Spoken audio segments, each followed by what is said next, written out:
शादी को कुछ दिन गुजरे थे कि मेरा शौहर मुझे मुलाजमा के साथ मिलकर नींद की गोलियां खिला देता। बच्चा पैदा किए 2 दिन भी ना हुए थे जब शौहर ने डीएनए टेस्ट करवाया तो जान निकल गई, क्योंकि वो बच्चा। मेरा शौहर एक डॉक्टर था जो काफ़ी ज़माना बहुत मशहूर भी था। उसकी समझदारी और शफायाबी के चर्चे पूरे शहर में बजते थे। लोग उसके हाथ से शफायाब होते थे। अपनी शादी से पहले तो अपने लिए अहमर के आने वाले रिश्ते पर हैरान थी, क्योंकि वो मशहूर डॉक्टर था। बहुत सी नामूर लेडी डॉक्टर उससे शादी की ख्वाह थी, लेकिन उसने शादी के लिए मुझ जैसी एक आम सी लड़की का इंतखाब किया था। मेरे लिए ये बात एक नाकाबिले यकीन सी थी कि अहमर ने शादी के लिए मुझे क्यों मुंतखब किया था। अहमर का ताल्लुक डॉक्टर के उस तबके से होता था जो अगर ये दावा करें कि मेरे इलाज से ये ला इलाज मर्ज ठीक हो जाएगा तो ठीक हो भी जाता था। अहमर से अपॉइंटमेंट लेने के लिए लोग लंबी कतारों में खड़े होते थे।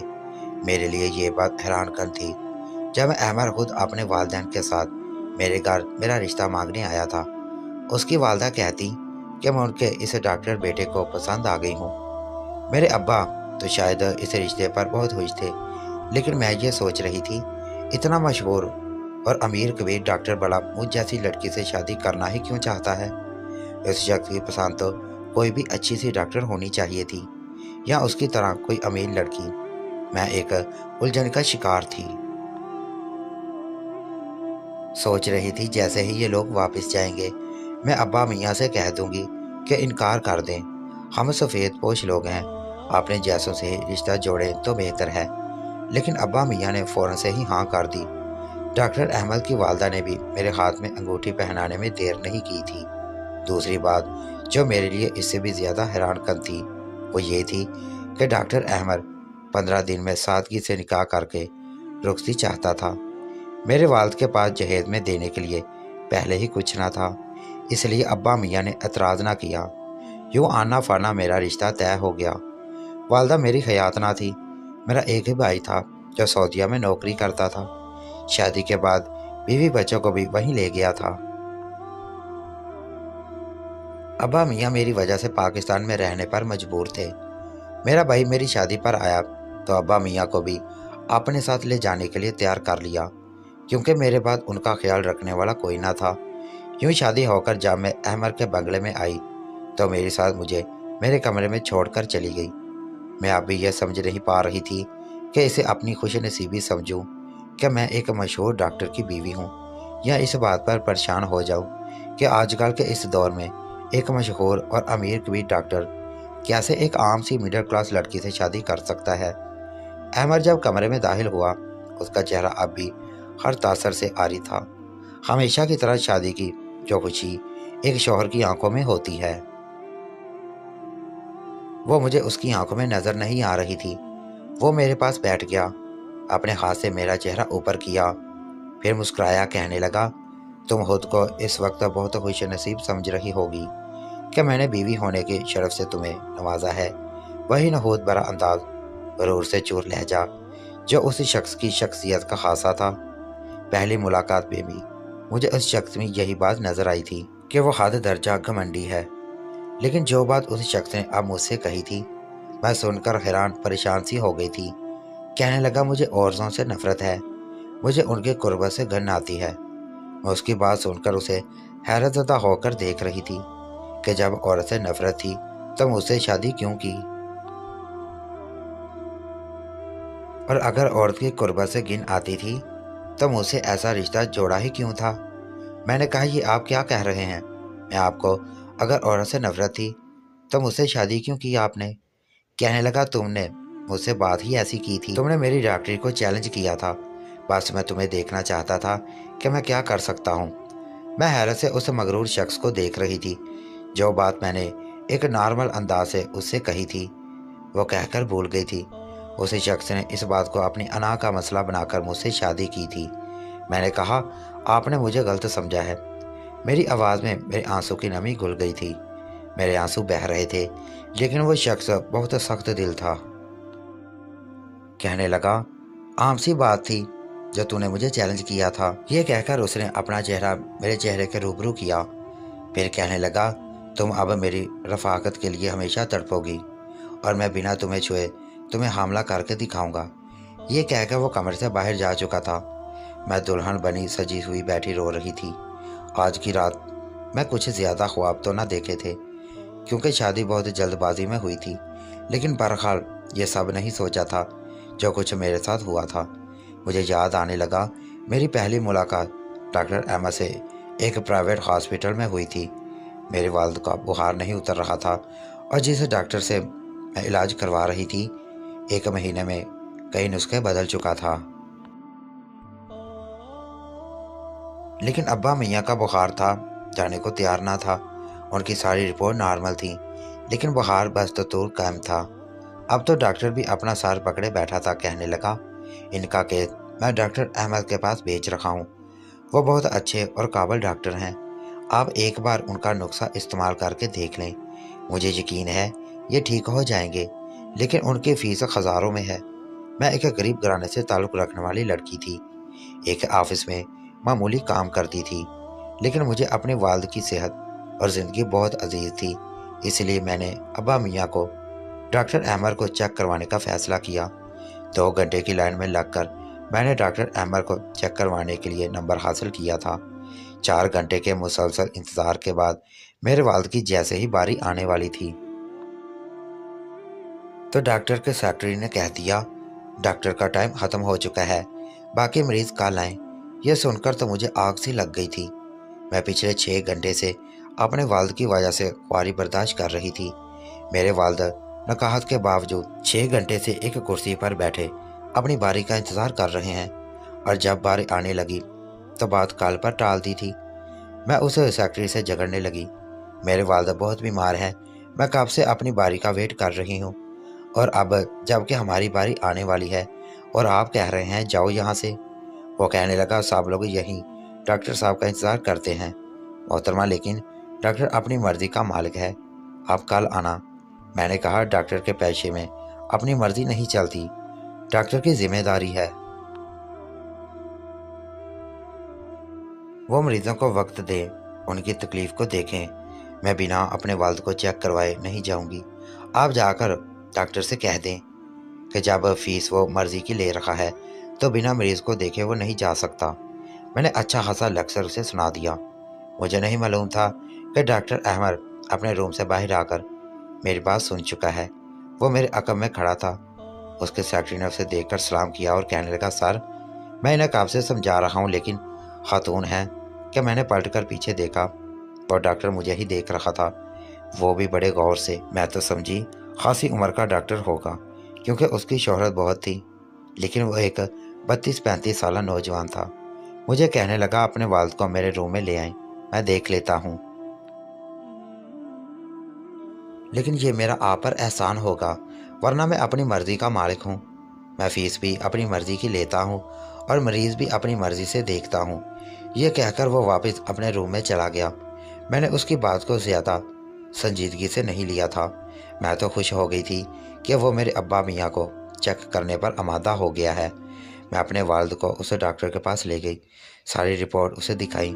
उसने बस सरसरी सी नज़र ही डाली और मेरे वालिद को बस 2 मिनट ही चेक किया। फिर एक डिस्क्रिप्शन पेपर, चंद मेडिसिन लिख दी और चंद टेस्ट लिख दिए। मैं अपने वालिद को टेस्ट करवा कर उन्हें वापस घर ले आई। एक ही दिन में मेरे वालिद का बुखार बिल्कुल उतर चुका था। 1 हफ्ते वो दवाई खाने से मेरे वालिद ठीक हो गए थे।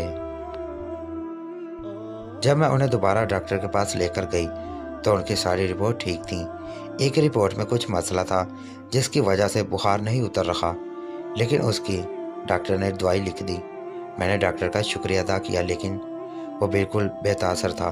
कहने लगा, मैं इलाज करूं और मर्द बाकी रह जाए, ऐसा तो कभी हुआ नहीं। मुझे उसके लहजे और अंदाज से गुरूर और घुमंड झलकता हुआ नजर आ रहा था। मैंने कहा, शिफा तो अल्लाह के हाथ में है, हाँ वो वसीला लोगों को ही बनाता है। मेरी बात सुनकर उसने चंद मिनट मेरी तरफ गौर से देखा। कहने लगा, फिर आप मेरे पास क्या करने आई थी? आप 2 नफल पढ़ती और उसी डॉक्टर के पास से दवा लेती जिससे पहले ली थी। मेरा तजुर्बा बोलता है कि मैं कितना कामयाब डॉक्टर हूँ।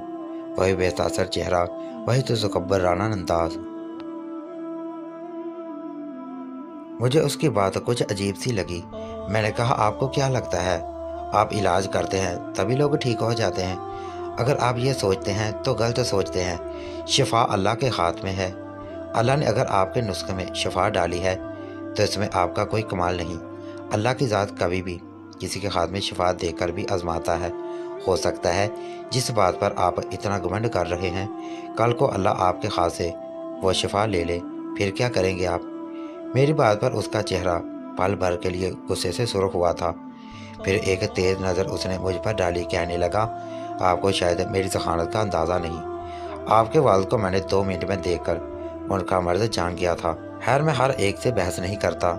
उसने रिपोर्ट मुझे दी। उसके बाद मेरे वालिद साहब से पूछने लगा, ये लड़की आपकी कौन है? उन्होंने कहा, ये मेरी बेटी है। फिर पूछने लगा, शादी हो गई है इसकी?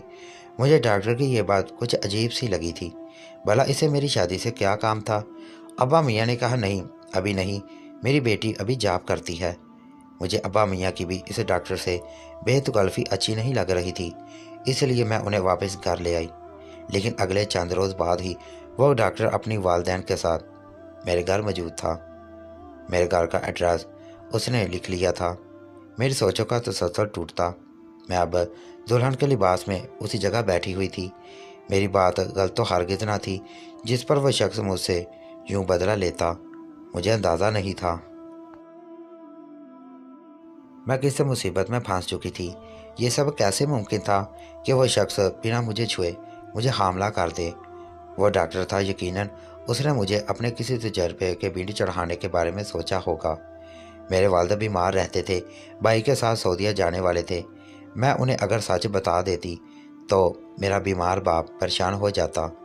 मैं अगले रोज़ अपने वालिदैन से मिलने चली गई, क्योंकि वह चंद दिन बाद सऊदीया जाने वाले थे। मैं नहीं चाहती थी कि वह परेशान होकर जाएं। मेरे वालिद मुझसे पूछने लगे, मेरे ससुराल वाले मेरे साथ अच्छे तो हैं? मैंने कहा, जी अब्बा, सब ठीक है। मैं चाहती थी कि अपने वालिद के साथ चंद दिन मैके में ही गुजार लूँ, ना जाने फिर वो वापस कब आते। अहमद ने शादी के रात मुझसे वो बातें करने के बाद दोबारा अपनी शक्ल तक नहीं दिखाई थी। और सच तो ये था कि उसकी इस सोच की वजह से मैं खुद भी उसकी मिन्नत नहीं करना चाहती थी। मैं उन लड़कियों में से हरगिज़ नहीं थी जो शोहर की ज़्यादती सहकर बर्दाश्त कर जाती और उनकी गलत बात पर भी सर झुका देती। मैं सुबह ड्राइवर के साथ ही अपने मेके आ गई थी। मैंने अहमद का पूछा तक नहीं था कि वो कहाँ है।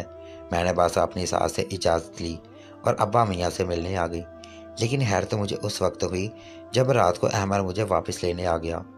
वो मेरे वाल से ऐसी अपनायत दिखा रहा था जैसे वह बहुत अच्छा इंसान हो।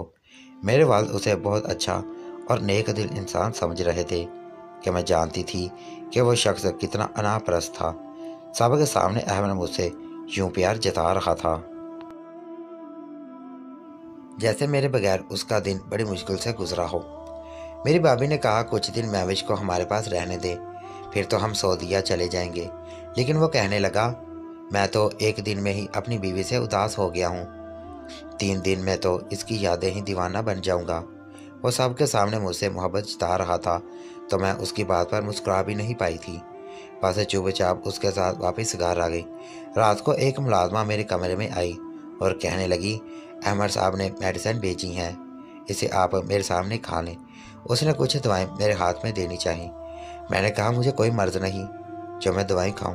मैंने उससे गुस्से से कह दिया, मैं भला क्यों उस शख्स की तजर्बाकार बनती। वह मुलाजमा चली गई। लेकिन कुछ देर बाद अहमद बहुत गुस्से से कमरे में दाखिल हुआ।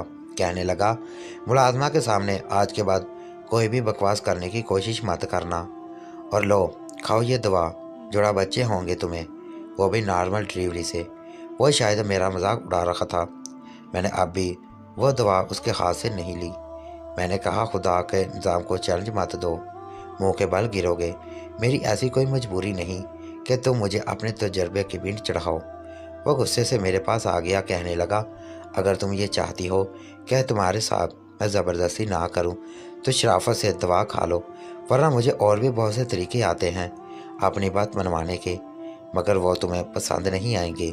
वो बड़े गज़बनाक लहजे से कह रहा था। میں نے تعصب سے اسے دیکھا اور وہ دعا اس سے لے کر کھا لی۔ میری دعا کھاتے ہی وہ کمرے سے باہر نکل گیا۔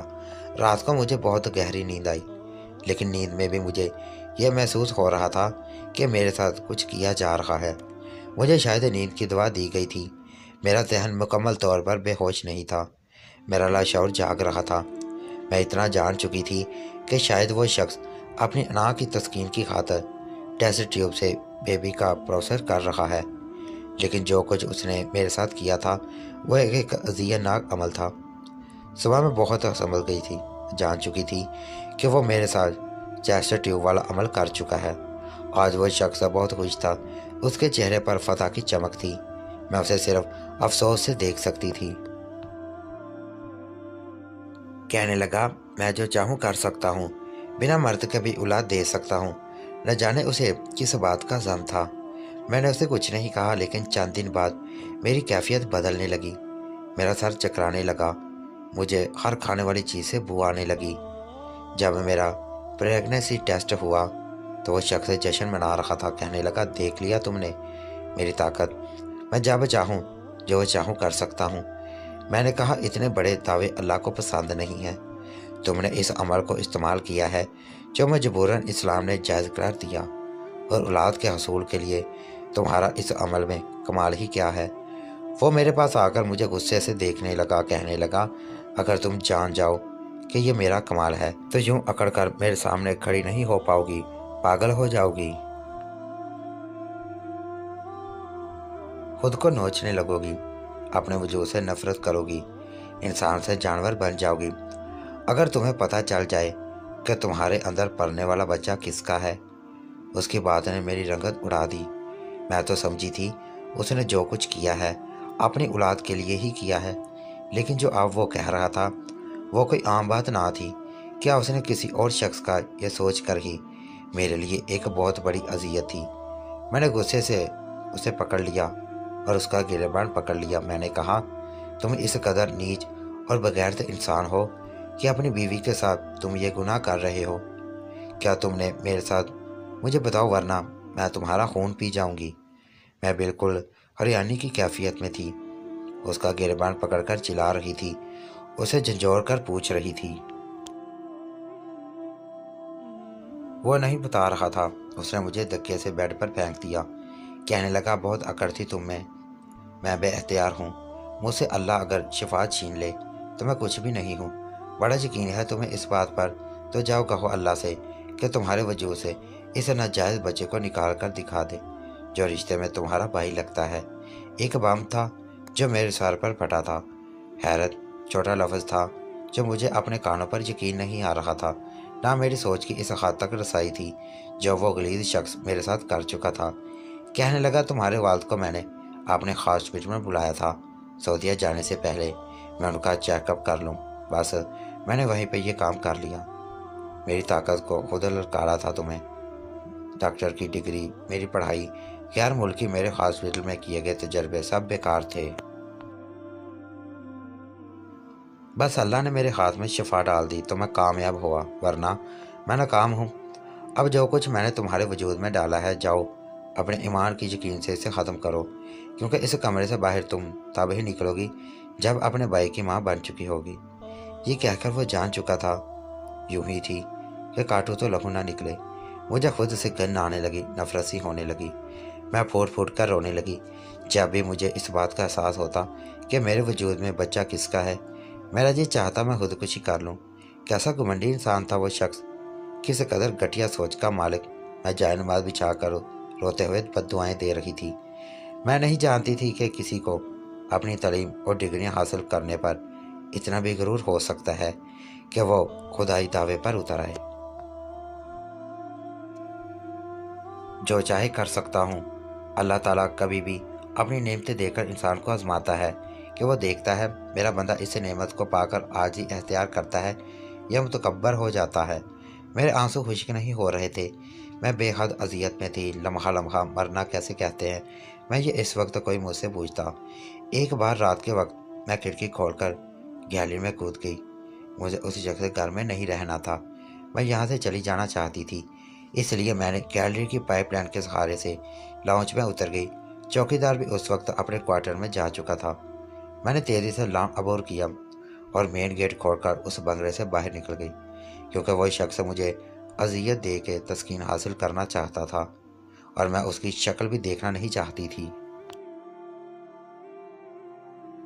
इसलिए घर से भाग गई। मुझे नहीं मालूम था मैं कहाँ जा रही हूँ।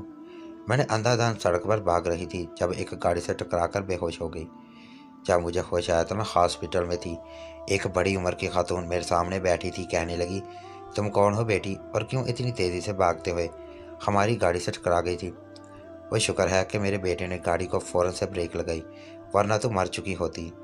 मेरे सर पर शदीद चोट आई थी क्योंकि मेरा सर पट्टियों से बंधा हुआ था। मैंने कहा, मैं बेसहारा हूँ। वो कहने लगी, मुझे कहना था तो नहीं चाहिए, लेकिन इस एक्सीडेंट ने तुम्हारी एक और नुकसान ये भी हुआ कि तुम्हारा बच्चा ज़ाया हो चुका है। ये सुनकर मैंने शुक्र का कलमा पढ़ा। मेरे रब ने मुझे एक बहुत बड़ी अज़ियत से निकाल दिया था। वो औरत मुझे अपने घर ले गई। वो औरत एक फलाही अदारा चलाती थी। मैं भी उसके साथ यही काम करने लगी। 3 साल गुजर गए थे जब उस औरत ने मुझे चेक दिया और कहने लगी, कहने लगी, ये एक हॉस्पिटल के अंदर को दे आओ, उन पैसों से मरीजों का इलाज होगा। जब मैं हॉस्पिटल के रिसेप्शन पर एक गलत कमरे में भेज दिया गया। नरसाई मरीजों को देख रहे हैं कि जब कमरे में दाखिल हुई तो एक शख्स नहायत लागरस्ता था। उसका जिस्म बिल्कुल सूख कर कांटा बन चुका था। उस शख्स का चेहरा दूसरी जानब था। वहाँ वो कोई और नहीं था। लेकिन जैसे ही मैं बाहर जाने लगी, उस शख्स अपना रुख मेरी जानब कर लिया। उसे देखकर हैरान व परेशान थी।